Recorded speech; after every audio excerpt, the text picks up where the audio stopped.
to talk with me about the last testing ground cycle. We're going to split this video in two parts. If you want to listen to the full thing, you will have to visit his channel, which will obviously be linked in the video description down below. Bara is a competitive player who has won the European side of the last Dominion series with his team Nemesis. That should already give you a good idea, and I'm sure you'll learn more when you check out his channel. So, how are you doing, Bara?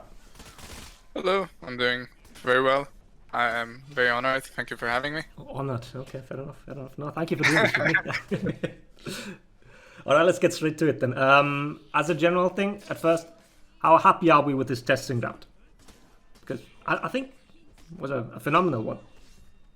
Yeah, I mean, testing out in general, it is a great addition to the game. It's just having alpha or early access build without actually having to download it. So I think it makes, people trying out the changes way easier and helps way more for the devs to actually know what's good and what's bad.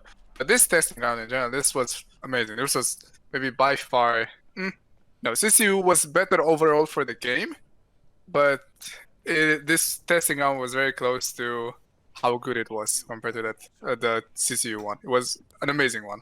Only good changes, maybe a bit overtuned, but easily fixed. Overall, fucking amazing.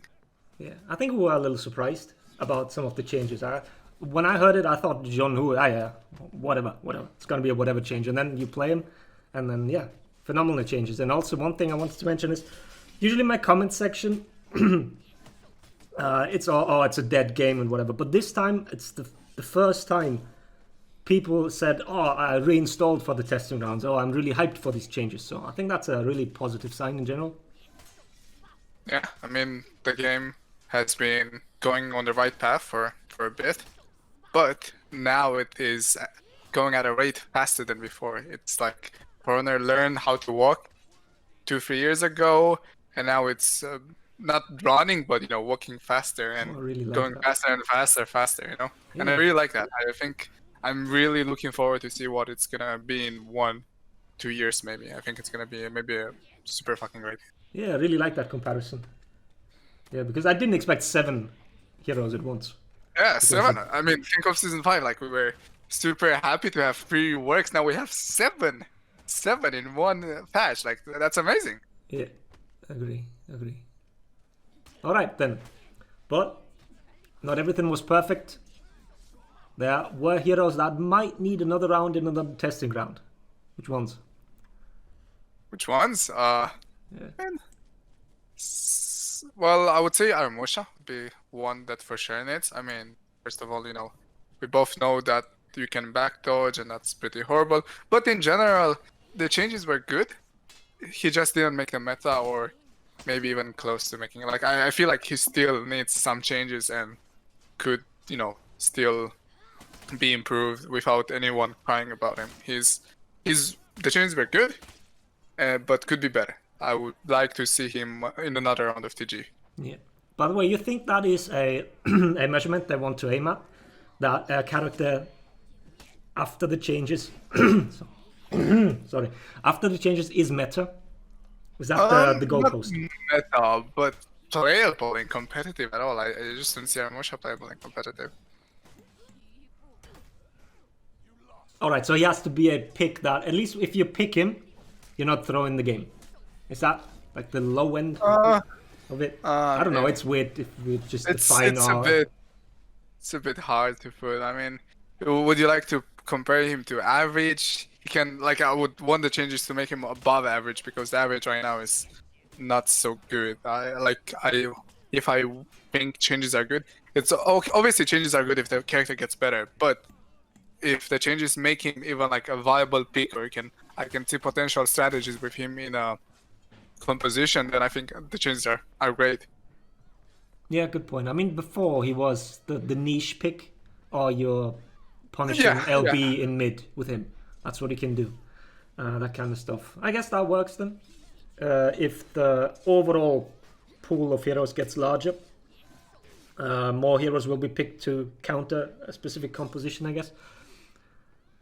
So yeah, that would make sense if he can fill one of these roles. But I mean, that is really hard to tell without playing something extensively for a long time, I guess. Understand. mean, right now I just don't see a Mosha place in a composition. Yeah, no, I agree. He fills no roles. He fills no roles. Simple as that. Maybe something we can talk about, like just identity of a character.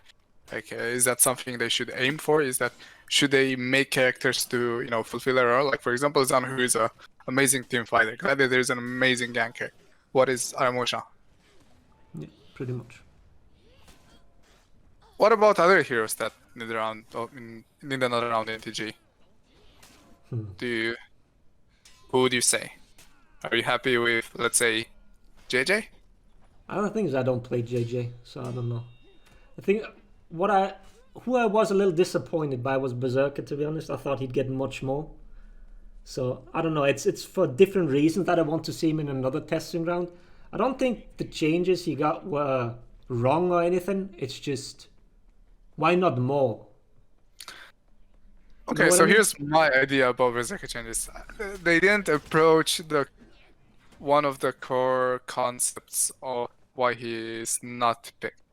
His biggest problem is that, for example, in 2v2, I can tell you in 2v2. In 2v2, if you do a spin chop, the guy can just dodge away. If you do external spin chop, you can dodge away. He has simply no pressure when he's being external. He suffers from this way more than any other character. So when I heard that they're gonna make side dodge attacks enhanced, I was like super happy because I thought, well, maybe they're medium hit stun now, so maybe I can catch them if I hit them externally with my spin chop, but I cannot. So that would be a change that seems small on paper, but would be very significant. Interesting, because I thought when I heard the enhanced dodge attacks, because you always target swap anyways, and then they're enhanced anyways. Yeah. I felt like the change didn't matter, but now that you say if it was medium hit stun, I would hold them in place longer, which would let you catch them. Interesting, yes. Yeah. I mean, that would simply just make him not way better, but better. Like maybe I would be able to play him more in competitive. Yeah, but yeah, that's why. I mean, the changes were just, yeah, I guess you can ship those, but didn't change much. So I'd wish for Zerka to get another round. Yeah. I mean, there were other small changes that you can do and just help him. Like for example, the top light and the being sped up, that was necessary. Yeah, but I mean, those weren't changes that, to be honest, needed a testing round. Those were changes that should have just come with a, I don't know, just like a normal season patch. Just put those in. You don't need to test those. Those were kind of, needed. Like you said, those were to be expected eventually, I guess. I mean, you can make more changes that could be very good. For example, that do not require effort. For example, make Berserker Zone unparable. Yeah. Wait, what? Unparable? Unparable. I mean on block. Yes. Yeah, fair enough. Yeah, make it safe for block. Yeah, completely agree. But yeah, there's much more we could do for this hero. It just felt this one, like the other ones felt massive changes, and then Zerka felt like a little half baked. Yeah. Maybe they have something in store for him. Who knows? Maybe we'll see more. But yeah. Gladiator. What do you think of the changes on him? I don't know. For Gladiator, the thing was when I heard, Gladiator is now such a good ganker and everything. I don't know. I think the execution of his ganks are much harder than Centurions. So I think you disagree on that. I think it's much harder because because you don't need to pin with Centurion a lot of the time. Just the punch is fair enough most of the time. With the Gladiator, you always need to pin, and the pin window is rather small. So I think mechanically is much harder to do than Centurion ganks. So I think a lot of people are kidding themselves if they think they're going to do better with Gladiator than Centurion. Even if the ganks themselves, the Gladiator ganks are much better than the Centurion ones, because you have 100-0, I think, against everyone, right? Yes. But I think they're much harder to pull off than people give it credit for.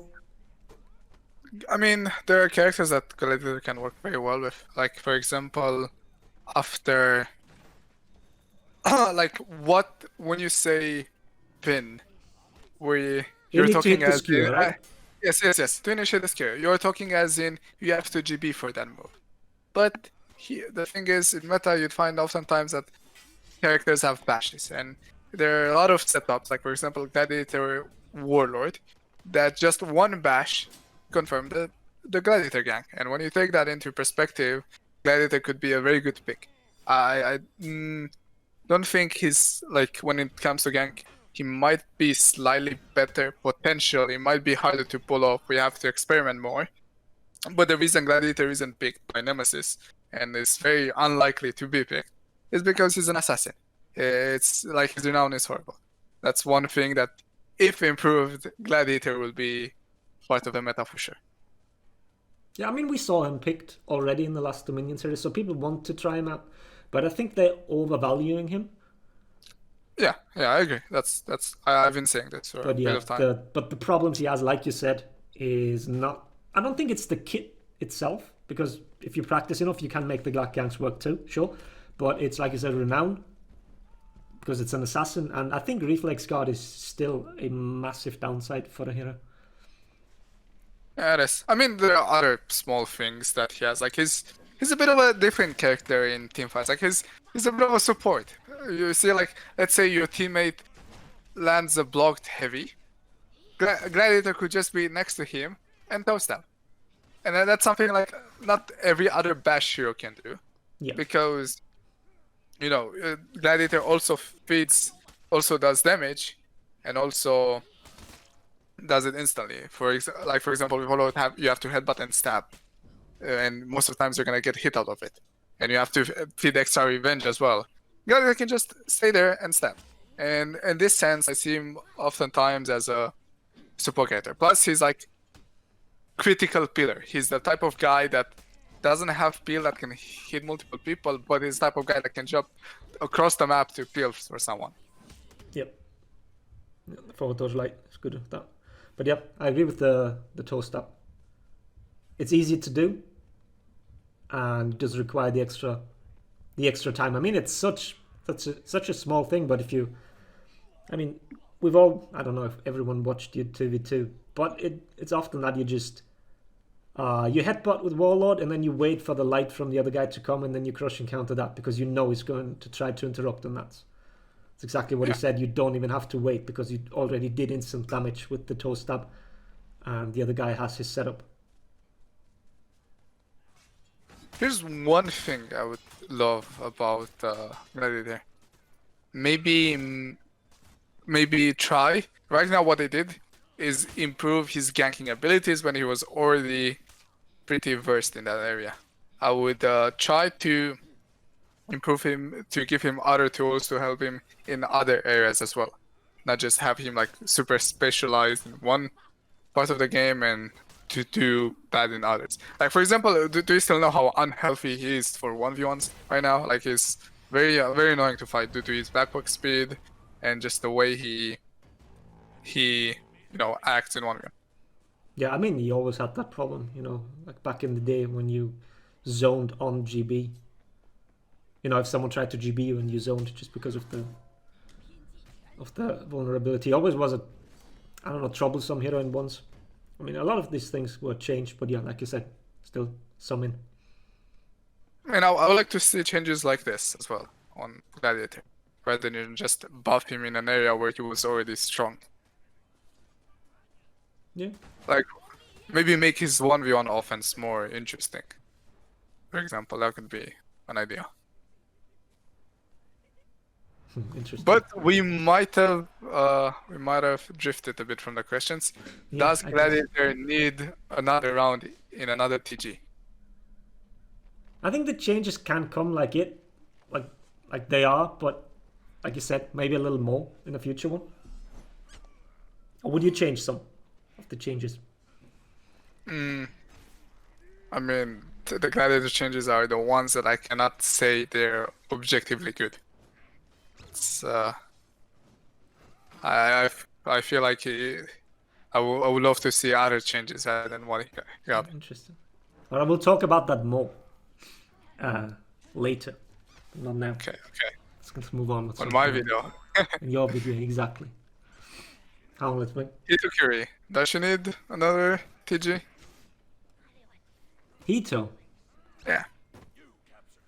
I don't know. I think she'll do fine. I don't think it's. She'll I be don't think fine the for changes sure. she need. I don't think warrant another testing round. It's just I suggested just to lower in the heavies after the bashes. I agree. The thing is, what I heard, people want a 1v1 specialist, and we had a 1v1 specialist in Warden before, and you don't pick 1v1 specialists in Falls. I think Warden was strong for such a long time, but he was too niche to be picked in Falls. And I don't think making Hito just simply a ones hero will make her meta. She needs it more. So like the dodge attacks need to be target swappable, that kind of stuff. Just to make her better in team fights. So what I understand from you is you think right now she's a bit too strong in 1v1.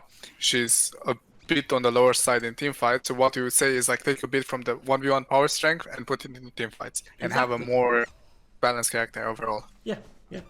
I'd say Yeah, that. I agree with it. I think that's a good idea. Fair assessment, thank you. Alright, you want to move on to another question? Or keep going with Sure, the others? sure. Alright. I mean, I think we covered everything, right? Yeah. Did we talk about on who? Did we? And we're JJ? gonna talk to John Who. We can talk later. Yeah, that's fine. Alright. One thing, a question that I kept seeing in my comment section was, when do these changes come? So first of all, we don't know. We can only speculate. We're not being told anything other than you guys. But, so here's my thing. We know that next season, we're going to get a new hero. We don't know. Is it at the start, at the mid-season? We don't know. But this season now is basically, it's over, isn't it? Like content-wise? We're going to get one more event. But that's it, right? Yeah.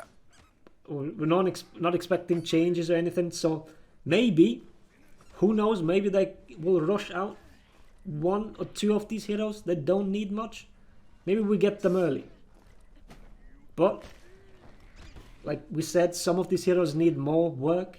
So, like Aramusha, I don't expect Aramusha anytime soon. Like next season at the earliest. At the very earliest. Probably even longer, I don't know. But other heroes, who knows, maybe we get them earlier than we think. At least I would try to do that, like fill the gap a little before the new hero comes out. I don't know. Yeah, I mean, yeah, I think maybe in mid-season could be like could release some characters that have overall changes and only good feedback. Like for example, the Berserker changes, they can simply just be released. There's nothing to complain about. Or, so it's a hard one to say.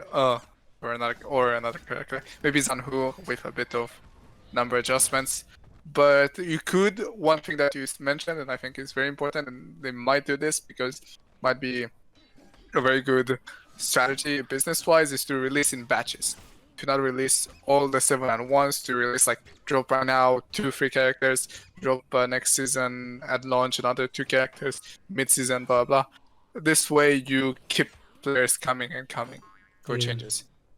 Because we have that a little bit. Sorry, you go ahead. Sorry. Go ahead. And it works especially with the fact that they have to work more on some changes. They cannot just release everyone right now. Yeah. I don't really think they shouldn't release these reworks at the same time as a new hero. We saw that with Griffin. And what was it? Who came with that? Nobu? Nobu PK, right? Yeah, Nobu PK. Was it Warden 2? Yeah, Warden 2. Yeah. So yeah, see, we're even forgetting that because Griffin overshadowed everything. So I think they should release them in batches. Yeah, and I think they're gonna try maybe to get them out sooner than we expect. But I mean, for some people, that would still be. It would be interesting to just you know how you have in faction war rounds. Maybe just try to release a character every round or every 2 rounds, or just keep them like more patches. With smaller reworks could be better, as it allows players to specialize on a character that came out. It's even even if it's good to have multiple characters to come out and be reworked and improved, it's not good when it comes to keeping the player playing the game. Yeah. Does that make sense? So maybe like release, like I said, 2 characters mid-season. Maybe like break that down and make it even like one character, let's say next week, and another character in 1 month, etc. Yeah. That could be also an idea. Yeah. It's easy for us to say that. But yeah, Yeah, we don't I'm know not sure how what problems they run into. But yeah, some of these can come sooner than others. Definitely. I mean, one thing I think is almost for certain is that they will not all 7 be released at the same time with all the changes. Yeah, I don't expect that at all. That would be terrible. Remember Centurion? Jeez, that took so long. What was it, 11 months or something? Around there, yes. Yeah. All right, so we've talked long enough for now. I'm running out of footage. I don't even know whether I can have enough B-roll stuff for you guys to show. So, but we're going to move over to Bara's channel and continue that one over there. So, see you in a second. Bye bye.